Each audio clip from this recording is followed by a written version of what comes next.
Hello and welcome to our first review of 2019. Today's one's going to be a bit of a quickie though.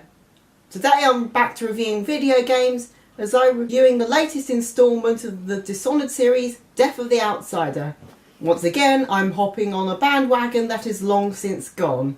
But before we get into the story, first I'm introducing a new segment for this one called A Bit of History. Once upon a time there was a game called Thief that was beloved by many and hard as bulls. And then it got a sequel that was also well received. And then it got a deviant third game which people were kind of mixed on. And then there was a attempted reboot that people really didn't like. But then some people over at Bethesda and some other company were inspired by the first two Thief games and decided to make their own spiritual successor called Dishonoured. That game got 2 DLCs and in 2016 it got a sequel. That sequel then got itself a DLC, yet for some reason the DLC was released on its own, which is where what we're doing today. I'm not sure why I'm telling you all this specifically. I just thought I might as well give a bit more background behind the franchise and how it came to existence.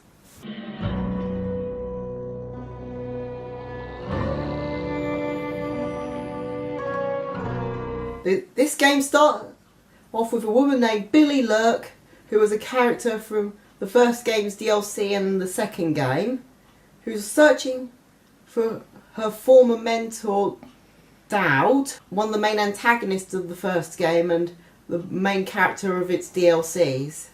To confess, I'm not quite sure why she's looking for Dowd, other than the fact that he was a former mentor, but maybe the game explains it and I just didn't see it. Anyway, Billy saves Dowd from a new up-and-coming group calling themselves the Eyeless. Dowd then explains his plan to destroy the source of all corruption in the world, a being known as the Outsider. The Outsider was once a normal man that was sacrificed thousands of years ago and somehow became this omnipotent godlike being. He occasionally hands out powers to some certain people, and weirdly enough he's voiced by Robin Lord Taylor of Gotham fame, just in case you wanted to have the vision of the Penguin becoming this godlike being. Dowd has found the location of the sacrificial knife that was used to sacrifice the Outsider and hopes that it could kill him for good. Unfortunately, the knife is in the possession of the Eyeless, and Dowd is extremely ill and feeble after many years of using the powers granted to him by the Outsider. And after Billy gets some powers from the Outsider about something to do with the whole time travel thing that happened in Dishonored 2, she heads off to fulfill Dowd's plan. She breaks into a bank where the knife is being stored and has to deal with both the security forces and those fucking Clockwork soldiers from Dishonored 2 that are just a right pain in the ass to deal with.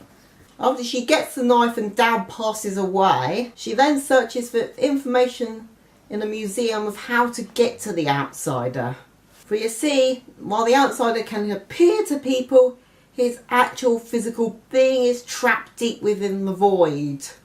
So Billy has to go through an abandoned mine, which is the headquarters of the Eyeless, and travels through this giant fossilised eye into the void. After travelling through the void, either fighting or avoiding the horrific creatures that lie within, she finally makes it to where the Outsider resides.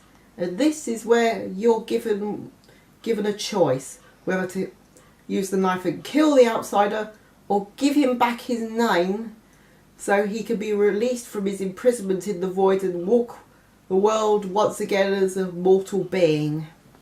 Regardless of your decision, Billy will make a final remark saying that someone could come and take the Outsider's place. Whether this leads to another Dishonored game is currently up in the air.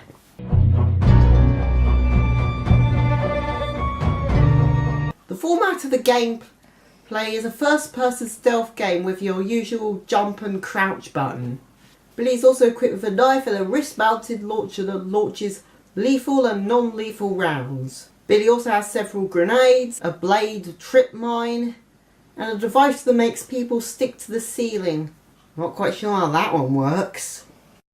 Billy also has the powers that were granted to her by the outsider, such as the series staple of a variant of a teleportation ability. This one allows you to teleport inside people and make them explode. Nice.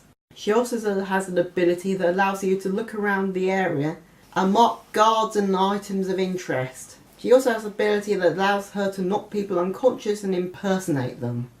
And when she gets the sacrificial knife, she gains a new ability that allows her to charge the knife and knock people over with a blast. All these powers are extremely useful since quite a lot of the enemies are extremely observant and can easily gang up and kill you. A fact not helped by how weird the knife works. Allow me to demonstrate. Your back. I'll fill my pillow with your hair, or not.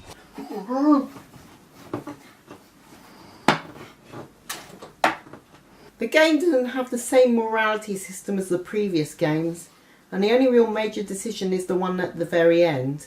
Whether it be by brutal violence, sneaking around, or taking people out in some pretty ingenious ways. But there are only about 5 chapters in the game, and the levels aren't exactly large, they are extremely intricate and interactable.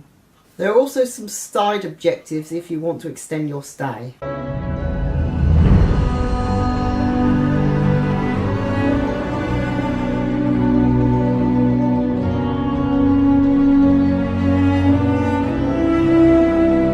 Well, I can't say very much about the music. The graphic design is very unique and iconic for the series.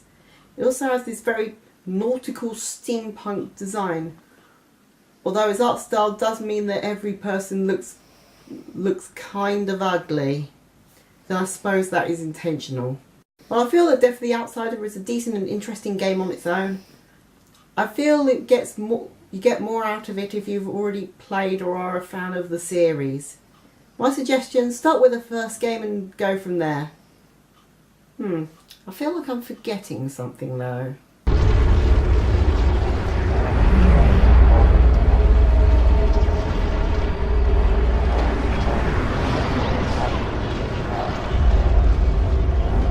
Yeah, I still don't get this series' fascination with whales. Well, that's all from me. See you next time!